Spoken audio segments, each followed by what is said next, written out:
Food desert is an area, either an urban area or a rural area, usually defined as a 1 mile or 2 mile radius where you don't have access to a supermarket or a market in general where you have fresh food, and also where there are complications associated with transportation getting to that supermarket. It's a real struggle for people to have access to healthy foods, to fresh foods, and to information about food and food choices, because we have so much processed food that's out there, and really building an understanding about the nutritional values and the importance and the difference that it can make when you focus on healthy foods and fresh foods. There's I think a real knowledge gap that exists in the community as well.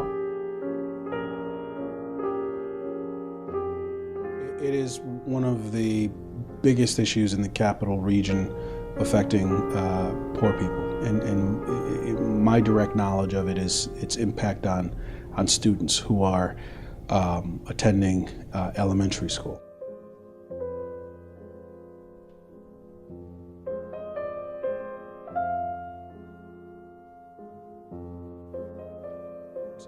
You have youth that are going to school and they're hungry, and you also have youth who aren't necessarily making the best decisions about the foods that they do have access to. They're not focused, they're sleeping maybe, they don't have the proper energy they need to do their best work.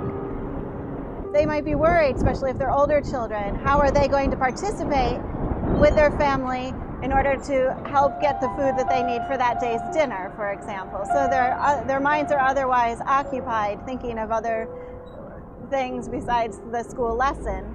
And then I've seen also children who are feeling desperate. They're so hungry that they're desperate. That maybe they're stealing food from each other even during the lunchtime, during snack times. They're doing it out of pure hunger. The affordability issue is a huge issue all year round.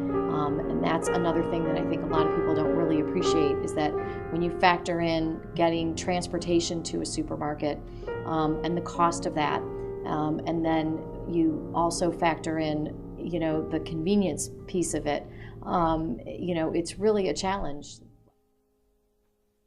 If I need to go to like Price Chopper or Hannaford, I got to get on the bus to travel down to go to those stores, and there's like nothing around here for us. It's not like I can just walk to the store like I used to, because I don't have means of transportation. My only means is walking, and it sucks because you have to take the bus or rely on friends or family to take you to the grocery stores. So you really don't have much of anything around here. It's exhausting, frankly, to get to a market, to access fresh food, to access food at all in many cases. It takes quite a bit of time, so you're wasting a lot of your time. Also, there are health implications of living in a food desert, and also with food insecurity, obesity, diabetes, heart disease, all of these food issues, lack of food, relate to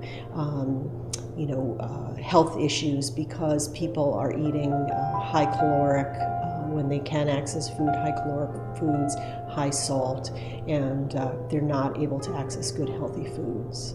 The food situation is really dire, because what is on the commercials when you're watching TV is all about food, right? Mm-hmm. It's all Dunkin' Donuts or McDonald's and Pizza Hut. And then the next commercial's for Weight Watchers, right? It's crazy. It's really ridiculous. So if you go to the corner store, you're getting all greasy food, or you get bread that's still somewhat soft, but it's like weeks old. It's not healthy for you at all. Food stays there for months on end, goes bad. Mm-hmm. You never know what you're gonna get. I think policymakers need to be made more aware of that and begin to take steps to alleviate that. A healthy diet, kids that are well fed are going to perform better academically, and they're going to behave better in whichever setting you place them in. And so I think this is one of the most important issues that these communities are facing. When our children are hungry because they aren't in school and they don't have access to those meals, we have meal sites throughout the city. So all of our parks are meal sites where kids can come, no questions asked, you don't have to fill out any forms, you can get a meal. And making that our parks and our community centers available for that ability for a kid to get a meal has really, we've seen a real difference in outcomes in the summers and dealing with that big gap that exists for many of the families in our city not having access to food.